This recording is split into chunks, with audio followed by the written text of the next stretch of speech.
Sister's boyfriend is furious. I won't become a stay-at-home wife to please his friend. This story is very meaningful. Everyone should hear it. Listen to Brian tell the story. I never thought that not wanting to be a housewife would make someone this angry. But then I realized, for some people, women's autonomy is something unacceptable. It all started with a simple question.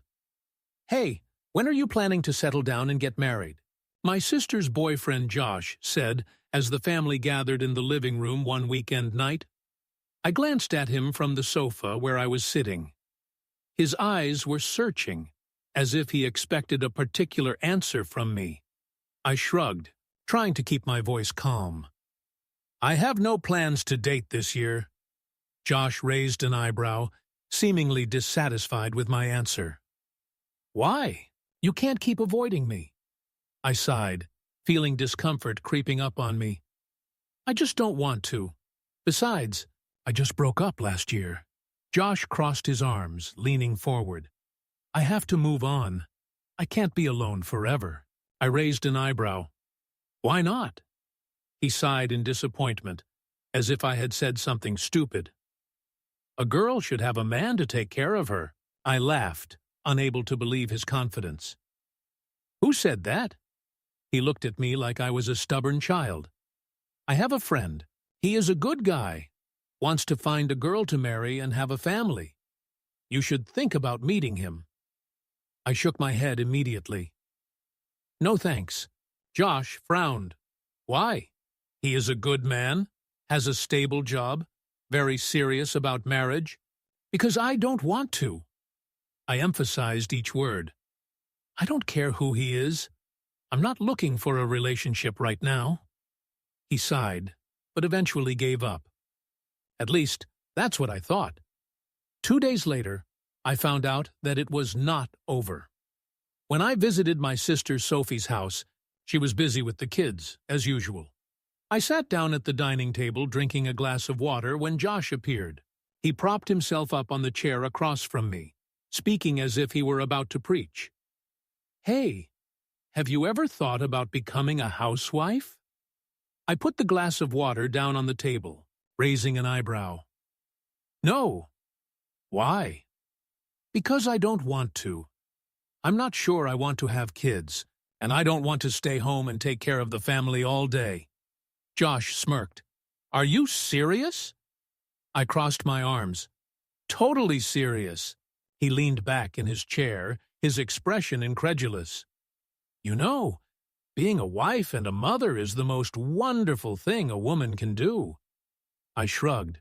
Maybe for some people, but not everyone wants that. His face turned red with anger. Do you have a problem with housewives? I sighed. No, I have a lot of respect for people who choose that life, but it's not for me. Josh shook his head. You will change your mind. At some point, you will understand that you need a man to take care of you. I laughed coldly. You seem to care too much about my life. Before he could reply, my sister, Sophie, walked into the room. What's wrong? Josh turned to her, waving his hand. My sister said she doesn't want to get married, doesn't want kids, and doesn't want to be a housewife. My sister looked at me, then at Josh, clearly not understanding why that was a problem. Well, what about it?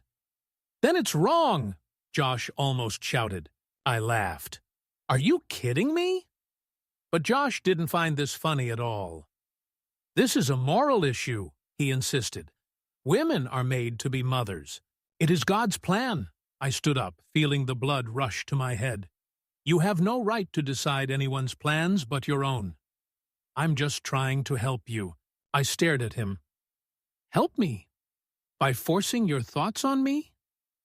You are destroying God's will by avoiding motherhood, he growled. I laughed, but my voice was filled with contempt. God's will? What about my sister? She's also bisexual and has dated women. In your opinion, will she go to hell too? Josh's face changed instantly. He opened his mouth, but nothing came out. I crossed my arms. "What's wrong? Can't you talk all of a sudden?" He angrily pointed to the door. "Get out of my house now!" I didn't need to hear it a second time. I stood up, picked up my bag, and turned to Sophie. "I love you, but I'm never setting foot in here again if he's still here." My sister opened her mouth, about to say something, but I didn't wait. I turned and walked away, leaving Josh red with anger, and Sophie standing there, torn between me and the man she had chosen. I walked out of the house, but I didn't feel like a loser. Because I know one important thing: I have the right to decide my own life. And no one has the right to tell me that it is wrong. I walked out of my sister's house with a boiling anger inside.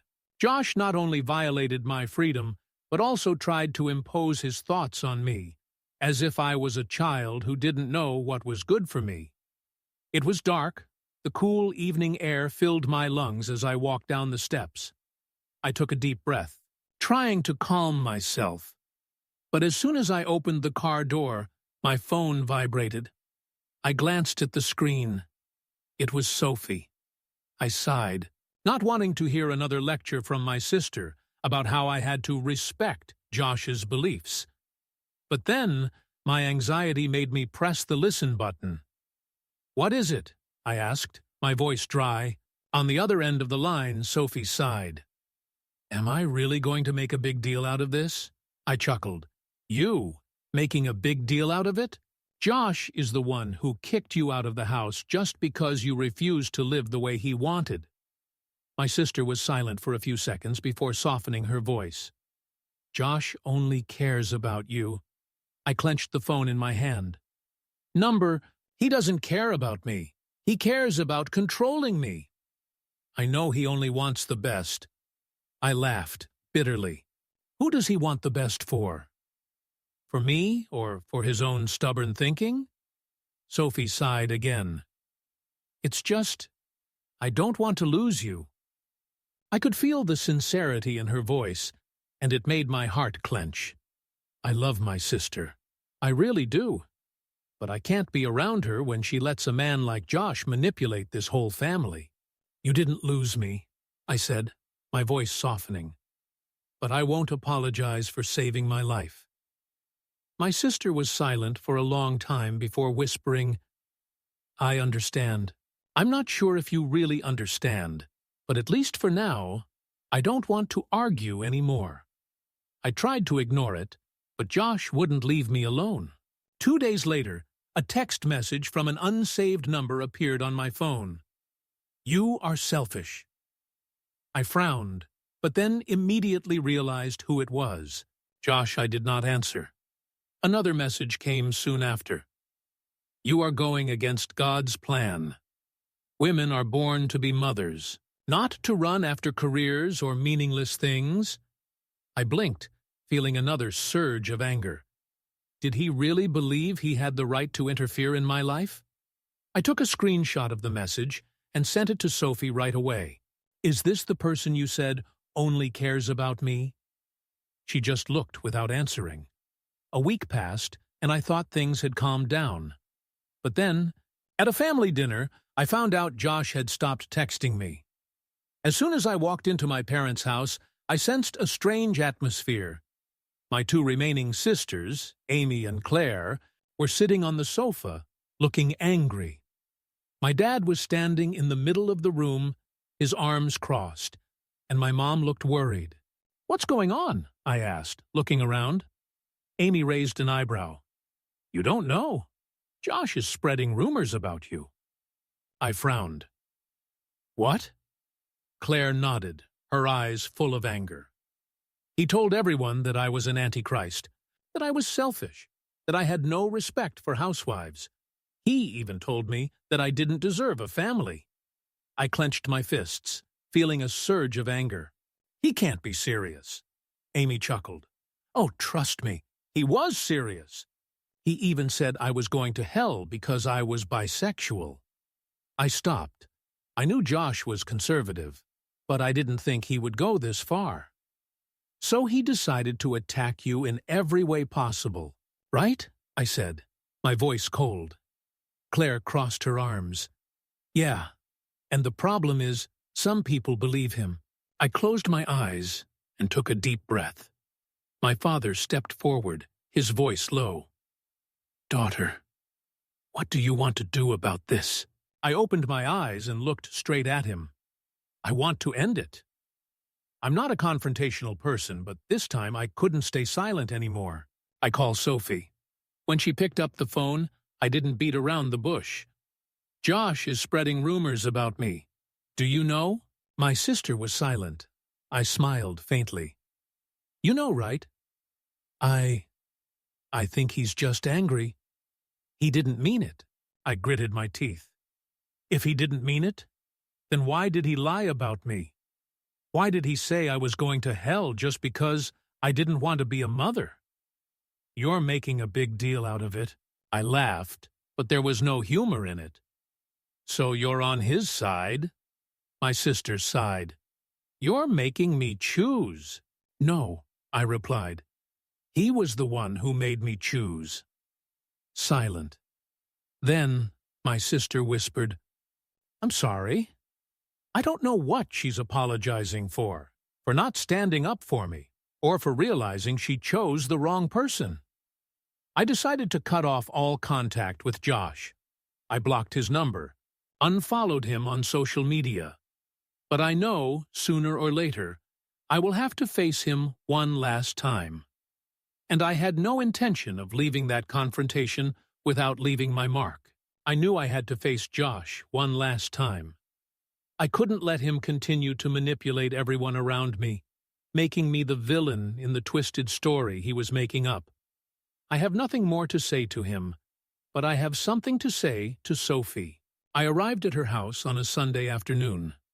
The sky was overcast, as if the sky itself could sense the tension I was carrying. I walked up the steps and knocked on the door. A moment later, my sister opened the door. What are you doing here? Her voice was tired, but not rude. I looked her straight in the eyes. We need to talk, she sighed, stepping back to let me in. The living room was the same as the last time I was here, but the feeling was different. Cold. Strange. I sat down on the sofa, but she didn't sit with me. Instead, she stood with her arms crossed, as if protecting herself from what was to come. Do you know what Josh is doing? I asked, my voice calm. She was silent. I tilted my head. I know. I just don't want to face it, she breathed out.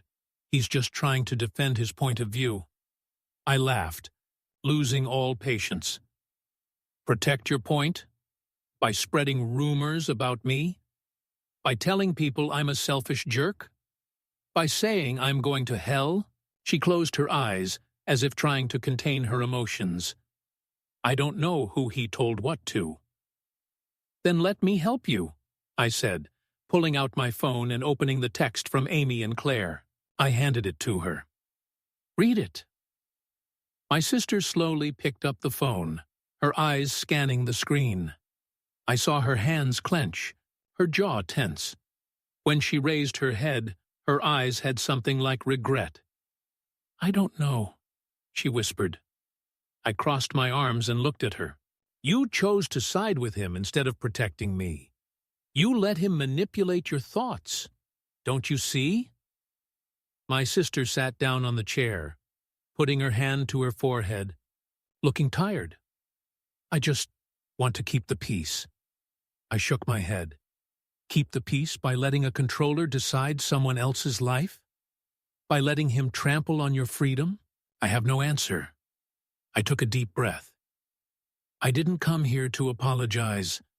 I came here to tell you that if you still choose to be with someone like that, I can't keep this relationship.